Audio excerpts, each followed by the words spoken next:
Duty যাবি না আজ? কিরে সবাই রেডি হয়ে গেল তো, ডিউটি যাবি না?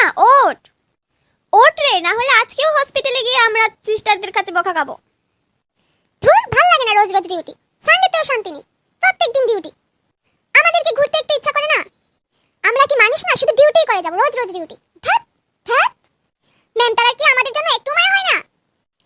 আরে ভুলে গেছিস, আজকে সানডে, আজকে আমাদের শুধু ডিউটি করতে হবে, ক্লাস তো করতে হবে না। সানডেতে ক্লাসটা কেন অফ রেখেছে? ক্লাসটাও দিয়ে দিতে পারতো। ভাল লাগে না, অসহ্য। ডিউটিতে গিয়ে আবার সেই দাঁড়িয়ে থাকা, ওরা নিজেরা তো কিছু করবে না, শুধু আমাদের বলবে এই বেড মেকিং কর, এই ভাইটাল সাইনগুলো চেক কর। বসে থাকলে ওদের আপত্তি, গল্প করলে ওদের আপত্তি, শুধু দাঁড়িয়ে দাঁড়িয়ে ওদের চেহারার দিকে তাকিয়ে থাকো। আচ্ছা বলতো, আমরা কি ওদের চেহারা দেখতে চাই রোজ রোজ? ঠিকই রে, অনেক পায়ে ব্যথা করে, জানিস তো আমার অনেক পায়ে ব্যথা করে দাঁড়িয়ে থাকতে থাকতে। কি আর করা যাবে, ওরা তো আমাদের কাজের জিবাবে, চল চাকরানি করে আসি।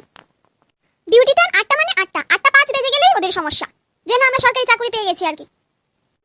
দেখিস কোনো একদিন এত অত্যাচার সহ্য করতে করতে আমরাই পেশেন্ট হয়ে যাব। আগে না, এখানে কেউ পেশেন্ট হবে না, এই সবগুলো অত্যাচার সহ্য করতে হবে আমাদের। এত সহজে আমরা নিস্তার পাবো না, ভগবান আমাদের একদম ফুল পাওয়ার করে এখানে পাঠিয়েছে। ধ্যাৎ, ভেবেছিলাম আজকে একটু জমিয়ে ঘুমাবো।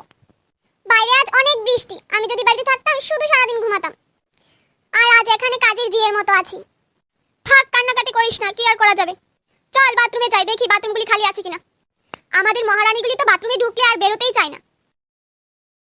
যা ভাব নেই, যেমন ওদেরই বাথরুমের দরকার হয়, অন্য কারোর বাথরুমের দরকার হয় না। শুধু ওরাই ইনপুট আউটপুট মেনটেন করে, অন্য কেউ ইনপুট আউটপুট মেনটেন করে না।